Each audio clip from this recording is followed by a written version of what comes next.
What's up, guys? Coach T, Condor Baseball Academy, here with a quick video about some gear that you can use for practice. It doesn't cost a whole lot of money, and it doesn't take up a whole lot of space. So the first thing we have is we have a tee. This is a Tanner tee. I've had a lot of cheaper tees over the years, but you can get a tee for 15-20 bucks at Walmart, Dick's Sporting Goods. You know, plastic kind of generic tee. They are going to break, and the tubes over time are going to get messed up. So I recommend investing in a little bit higher quality tee, but it's up to you. This one was $79.99 off of Amazon, and again, it's Tanner Tee, T-A-N-N-E-R-T, Tanner Tee. Comes up and down, has a good amount of distance that you can use. The flappy part of the tube makes it more durable, so especially as kids are learning and they hit the tee a lot, it's one of those things where it can start to get messed up around the top, and then you're replacing tees 15-20 bucks a time versus just go ahead and invest the money now. And it doesn't take up a whole lot of space, just fits right into the shed, garage, anywhere you want. Easy to travel. You can take it to and from games. Very nice tool to have as a baseball family. So the other thing is you want a bucket of balls. We've got two buckets, one with baseballs in it and then one with wiffle balls. So if you don't have a net or you don't have somewhere that you can hit into, you can always wiffle ball. Okay, nice easy wiffle ball. They're not going to break windows. You hit them, walk after them, go pick them back up, come back, hit it off the tee again. So again, if you're not out taking reps, just because you don't have a coach around, just because you don't have somebody around, doesn't mean that you can't still go out there and get some work in. Just take a tee out into an open field somewhere, hit balls, run and go get them, sprint and go get them, walk with your bucket, go pick them up, whatever the case may be, get a little bit of exercise and a little bit of work in. But wiffle balls are really, really good. I'll put a link in this video to all this stuff. Baseballs, so we just have been collecting baseballs over the years. We did buy a box of new baseballs, and we're going to get another bucket of baseballs because you lose some, you leave some out in the weather. Don't do that, kids. Make sure you pick up all the balls. But, you know, you lose some baseballs over time, so you need to refresh that. Don't steal them from your coach. Don't steal them from your league. Go invest in some baseballs. Goodwill. You have yard sales. There's lots of different... There's a dog. You have lots of different ways where you can go get some baseballs.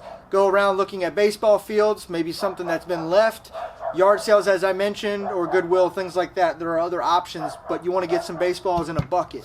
I got the Rawlings baseball bucket, but you can always get just a paint bucket from Home Depot, $5-10 bucks, not a big deal. So I've got a net behind me. This is the Jugs, J-U-G-S, Jugs Instant Pop Net.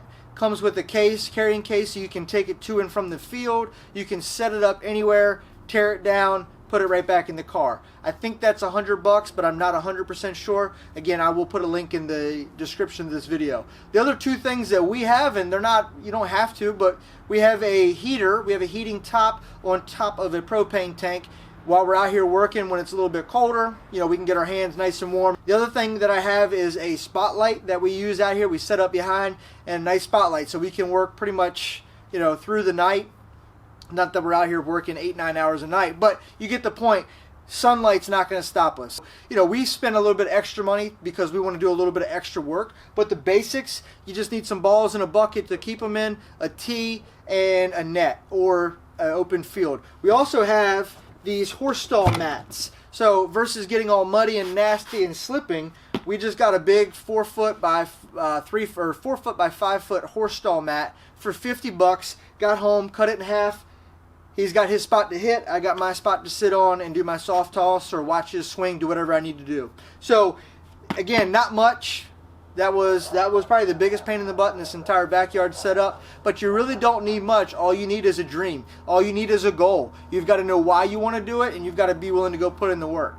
And you're not competing against the other 300-400 kids in your league. You're competing against 3-4 million kids across the country every single year. Not to mention the kids international. So when we talk about putting in work and putting in effort, you want to make sure that you're putting in that work, because I assure you the other kids are. Especially in places where it's warmer, those kids are playing year-round.